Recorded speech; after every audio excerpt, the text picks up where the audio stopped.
CRT बहुत अच्छा problem है ये इस पे बेस्ड प्रॉब्लम्स एग्ज़ाम में आ सकते हैं। तो what will be the total pressure of the gaseous mixture at equilibrium if AB2 is 20% dissociated as AB2 gas gives A gas plus 2B gas. तो अगर आप प्रीवियस वीडियो नहीं देखे हैं तो वो देख लीजिए आप, क्योंकि मैंने उसमें आपको किस तरीके से क्वेश्चन सॉल्व किया जाएगा वो बताए थे, यानी किस तरीके से केमिकल रिएक्शंस को डिसोसिएट किया जाएगा ये हम सिखाए थे। तो अब आप क्या करिए इसमें कि आप T=0 पे काम कीजिए, T=0 पे। तो इस क्वेश्चन को हम दो तरीके से कर सकते हैं। पहला तरीका देख लीजिए, T=0 पे मैंने सिखाया था अगर कुछ न दिया हो तो राम नाम लेके चलिए। राम नाम कितने होते हैं? एक होते हैं, तो यहाँ पे 1 लेके चलिए, तो 1 हो गया, ये 0, ये 0। उसके बाद देखिए T पे क्या हो जाएगा, 1 - x, ये हो गया x और ये क्या हो गया 2x। अब हमने बताया था कि क्या ये जो x है यही डिग्री ऑफ डिसोसिएशन है? नहीं, ये x डिग्री ऑफ डिसोसिएशन नहीं है। अब आप क्या करिए, यहाँ पे अल्फ़ा की वैल्यू लिखिए। डिग्री ऑफ डिसोसिएशन क्या होता है? Dissociated mole divided by total mole taken. तो अल्फ़ा = क्या हो जाएगा, x/1। हाँ, अब ये समझ में आ गया कि अल्फ़ा की वैल्यू x ही है। अब हम कह सकते हैं कि ये डिग्री ऑफ डिसोसिएशन ही है। अगर आप सोच लीजिए कि यहाँ 2 दिया होता, यानी यहाँ पे 2 लिए होते तो फिर कुछ और आता। तो हम जो पहले x से लिखते हैं उसको हम डिग्री ऑफ डिसोसिएशन तब तक नहीं कहेंगे जब तक कि यहाँ से हम उसका dissociated mole upon total mole न ले लें। तो ठीक है, फिर यहाँ से जो है आप देख रहे हैं कि 20% डिसोसिएटेड, तो यहाँ पे 20% डिसोसिएटेड, तो x ही क्या बन गया, अल्फ़ा बन गया। यानी अल्फ़ा = क्या है या x = क्या है, 20%, तो 20/100 हो गया और ये हो गया आपका 1/5 और ये आ गया आपका 0.2 आ गया अल्फ़ा की वैल्यू। अब आप यहाँ से बड़े आसानी से जो है Kp निकाल सकते हैं।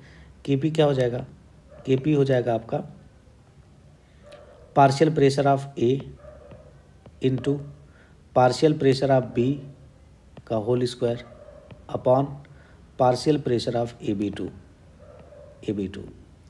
अब आप यहाँ पे पार्शियल प्रेशर ऑफ A कितना हो जाएगा, पार्शियल प्रेशर ऑफ A हो जाएगा A के मोल यानी mole fraction of A into P total.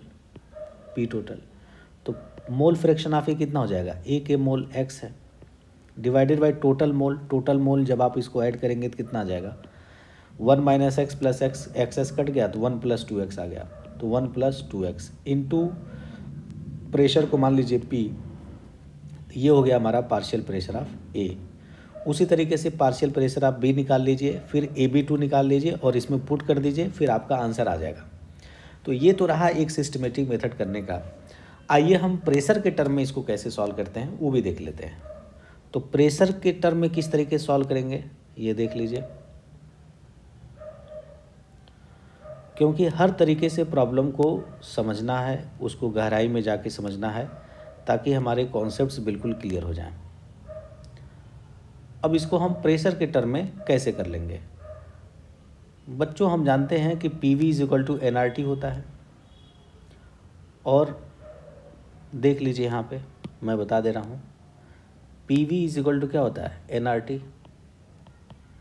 तो P = क्या हो गया, N/V/RT, और N/V क्या होता है, मोलैरिटी या कंसंट्रेशन कह लीजिए, मोलर कंसंट्रेशन CRT, और P डायरेक्टली प्रोपोर्शनल टू क्या हो गया, कंसंट्रेशन। तो जिस तरीके से हम लोग पहले कंसंट्रेशन को डिसोसिएट करते थे यानी मोल्स को डिसोसिएट करते थे, उसी तरह प्रेशर को डिसोसिएट करेंगे, बात बराबर है। तो देखिए T=0 पे मान लीजिए कि इसका प्रेशर है बच्चों, इनिशियल प्रेशर P है, तो इसका T=0 पे क्या हो जाएगा, 0 हो जाएगा। T पे इसमें से मान लीजिए x डिसोसिएट हुआ, इसमें से x डिसोसिएट हुआ, तो ये बन गया आपका x और ये क्या हो जाएगा 2x। बच्चों क्या ये जो x लिखा हूँ यही डिग्री ऑफ डिसोसिएशन है? नहीं, यहाँ से आपको अल्फ़ा की वैल्यू लिखनी होगी। डिग्री ऑफ डिसोसिएशन क्या होगा, dissociated mole upon total mole. तो यहाँ पे प्रेशर है तो प्रेशर ले लेंगे, तो डिसोसिएटेड प्रेशर कितना हो गया, x डिवाइडेड बाई क्या हो जाएगा, टोटल मोल यानी प्रेशर क्या हो जाएगा P। तो यहाँ से आ गया आपका x = पी अल्फ़ा। ये देखिए x is equal to P alpha आ गया।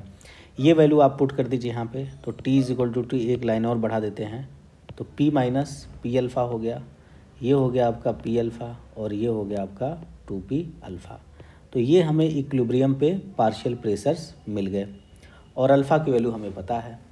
तो Kp अब बिना पार्शियल प्रेशर निकाले लगा लेंगे, क्योंकि Kp जो है यहाँ से बड़े आसानी से आ जाएगा। Kp क्या हो जाएगा, पार्शियल प्रेशर ऑफ A, इसकी सीध में देखिए आप नीचे क्या हो जाएगा P alpha, into partial pressure of B का होल स्क्वायर, तो 2p अल्फ़ा की सीध में देखिए स्क्वायर अपॉन क्या हो जाएगा पार्शियल प्रेशर ऑफ AB2, तो आप क्या पाएंगे P माइनस पी अल्फ़ा यानी P1 माइनस अल्फ़ा। ये हो गया। अब यहाँ से आप वैल्यू पुट कर दीजिए, यहाँ से वैल्यू पुट करेंगे तो P इंटू अल्फ़ा की वैल्यू कितनी निकाले हमने 0.2 अभी निकाले थे इसके पिछले वाले में, तो 20/100 तो 1/5 0.2, तो ये हो गया 0.2 इंटू 2p अल्फ़ा, तो 2p अल्फ़ा की वैल्यू कितनी है 0.2 का स्क्वायर, ये हो गया divided by P1 minus alpha यानी 1 माइनस 0.2, तो कितना हो गया 0.8। तो जब आप इसको सॉल्व करेंगे तो ये आ जाएगा 0.02 पी स्क्वायर। तो ये आ गया आपका Kp is equal to 0.02 P square. तो यहाँ से बच्चों देखेंगे आप P square is equal to क्या हो जाएगा, P square is equal to आपका हो जाएगा 50 Kp। तो यहाँ से P की वैल्यू आ जाएगी √50 Kp और 50 का जो रूट होगा वो क्या हो जाएगा 7 पॉइंट समथिंग आएगा, तो 7 मान लीजिए, तो 7√Kp। ठीक है, तो ये रहा हमारा आंसर। तो कौन सा ऑप्शन सही है, सेकेंड ऑप्शन इज़ करेक्ट। तो उम्मीद करता हूँ आपको समझ में आया होगा। मिलते हैं नेक्स्ट वीडियो में, तब तक के लिए धन्यवाद।